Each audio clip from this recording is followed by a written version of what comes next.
Hi മക്കളെ, ഇത് അവലുകൊണ്ട് ഒരു റെസിപ്പിയാണ് കേട്ടോ. നല്ല മഴയുണ്ട്, നല്ല തണുപ്പാണ്. അപ്പോൾ ഒരു കറാമുടി തിന്നാനും പൂതിയായിട്ട് ഇത് കടുക് കടലക്ക വറുത്തിട്ട് പച്ചമുളകും കറിവേപ്പില ഇട്ടു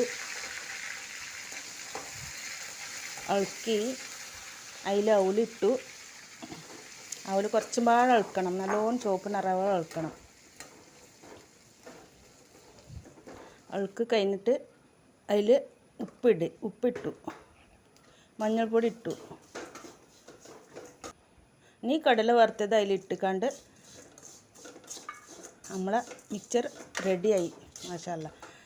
പിന്നെ ഇത് കട്ടൻ ചായ ഉണ്ടാക്കി, നല്ല സോഫ്റ്റ്, നല്ല കറമുറിയെ തിന്നാൻ മക്കളുണ്ടാക്കി നോക്കി, എല്ലാവരും ഉണ്ടാക്കി ഇങ്ങനെ ട്രൈ ചെയ്ത്. നല്ല കറമുറി, നല്ല സോഫ്റ്റാണ്. കട്ടൻ ചായക്ക് ഈ തണുപ്പ് കാലത്ത്, മഴക്കാലത്ത് നല്ല തിന്നാൻ രസമാണ്.